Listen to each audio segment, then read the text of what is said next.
ఒక పెద్దాయన మీద రాజ్యాంగంలో ప్రోటోకాల్ ప్రకారం నెంబర్ 1గా రాష్ట్రంలో ఉన్న పెద్ద మనిషి మీద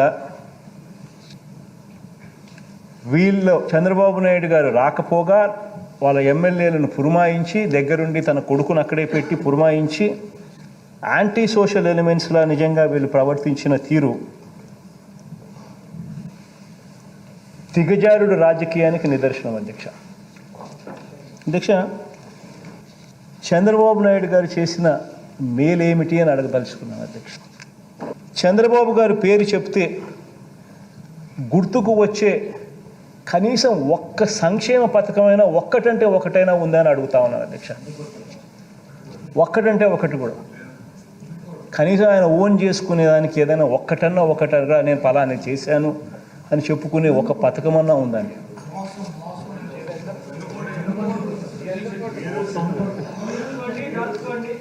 అధ్యక్ష, ఇప్పుడు మా సభ్యులందరూ కూడా అన్నారు అధ్యక్ష, ఆయన పేరు చెప్తే ఒక పథకం మాత్రం, ఒక స్కీమ్ మాత్రం బాగా గుర్తుకొస్తుంది.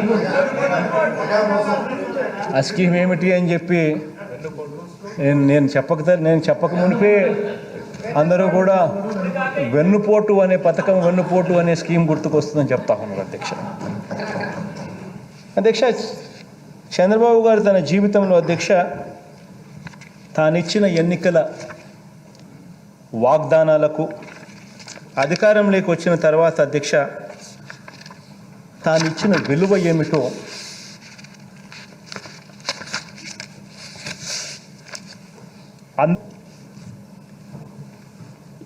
అంతెందుకు అధ్యక్ష, ఏ ఒక్క గ్రామాన్నైనా తీసుకోండి అధ్యక్ష, అందులో ఏ ఒక్క పేద కుటుంబాన్నైనా తీసుకోండి అధ్యక్ష, 2014 నుంచి 2019 మధ్య, ఇప్పుడు మళ్ళీ 2019 నుంచి 2022 మధ్య ఒకసారి కంపారిజన్ తీసుకోండి అధ్యక్ష, ఒకసారి పోల్చి చూడమని చెప్పి ప్రజలను మీ ద్వారా నేను అందరినీ కూడా ఆలోచన చేయమని చెప్పి అడుగుతా ఉన్నా.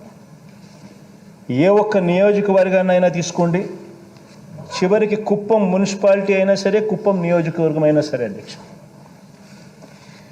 ఎవరి పాలన బాగుందో ప్రజల్ని అడగమని అడుగుతా ఉన్నా అధ్యక్ష. ఏ ఒక్క జిల్లా అయినా తీసుకోండి, పోల్చి చూడండి అధ్యక్ష. అంతే కదా అధ్యక్ష, ఏ ఒక్క సామాజిక వర్గాన్నైనా తీసుకున్న అధ్యక్ష, ఎస్సీలు కావచ్చు, ఎస్టీలు కావచ్చు, బీసీ, మైనారిటీ, కాపు, ఇలా ఎవరినైనా తీసుకోండి అధ్యక్ష, ఎవరి హయాంలో ఎంత మేలు జరిగిందో అడగండి అధ్యక్ష.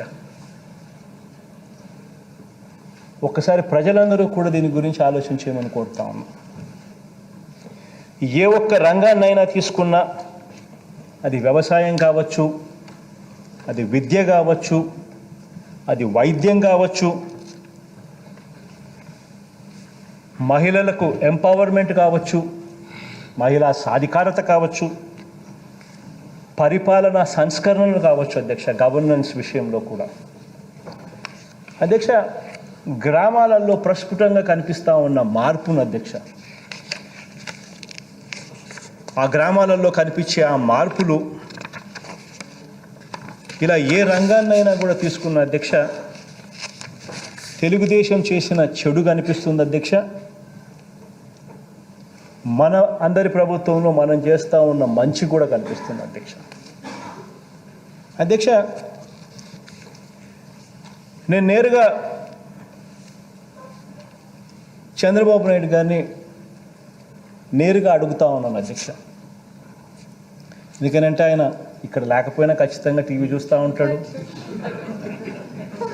కాబట్టి ఖచ్చితంగా ఆయనకు తెలిసి, ఆయన ఖచ్చితంగా చూస్తూ ఉంటాడు కాబట్టి ఆయన ఖచ్చితంగా అడగదలుచుకున్నాను అధ్యక్ష. నిజంగా అధ్యక్ష, ఈ చర్చ చేయలేకనే గవర్నర్ గారి ప్రసంగం ప్రతుల్ని చించేయడము,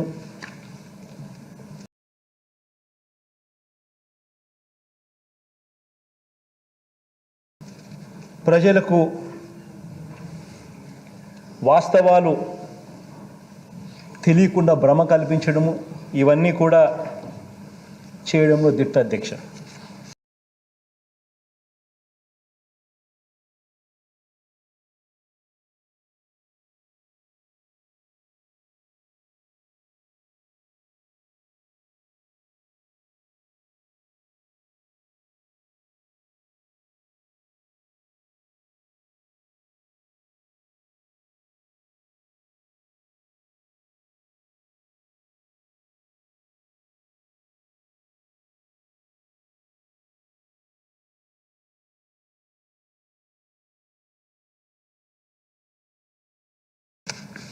అధ్యక్ష,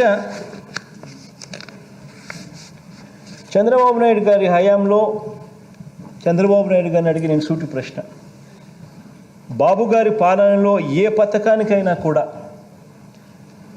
సాచ్యురేషన్ విధానంతో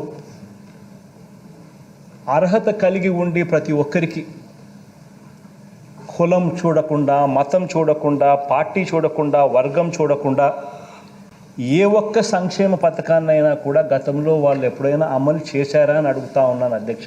ఇదే పెద్ద మనిషి చంద్రబాబు నాయుడు గారు. అధ్యక్ష, ఇదే పెద్ద మనిషి చంద్రబాబు నాయుడు గారిని ఇంకొక ప్రశ్న కూడా అడుగుతా ఉన్నా అధ్యక్ష. ఏ పథకాన్నైనా కూడా ఆయన గారి హయాంలో లంచం లేకుండా ఏదైనా ఒక్క పథకాన్నైనా ఇచ్చారని అడుగుతా ఉన్నా అధ్యక్ష. ఈ రోజున అధ్యక్ష, ప్రజలకు కావాల్సినది జన్మభూమి దోపిడీ కమిటీలా,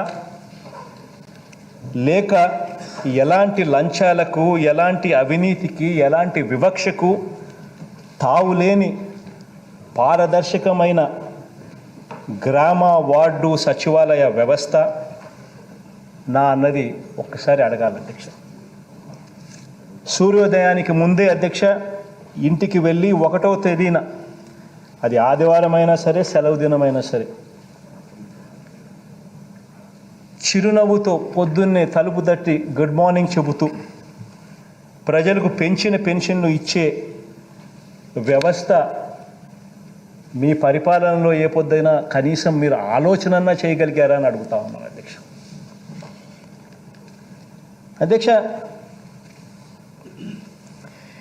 ఎన్నికలకు అధ్యక్ష పొద్దున్నే కూడా ఈ డిబేట్ జరిగింది అధ్యక్ష. రామచంద్రారెడ్డి అన్న పెన్షన్ల గురించి మాట్లాడుతూ ఉన్నప్పుడు అధ్యక్ష, ఎన్నికలకు 2 నెలల ముందు వరకు అధ్యక్ష, ఎన్నికలకు 2 నెలల ముందు వరకు, జనవరి వరకు, ఎన్నికలకు 2 నెలల ముందు వరకు అధ్యక్ష, ఇదే పెద్ద మనిషి చంద్రబాబు నాయుడు గారు ఇచ్చిన పెన్షన్ల సొమ్ము నెలకు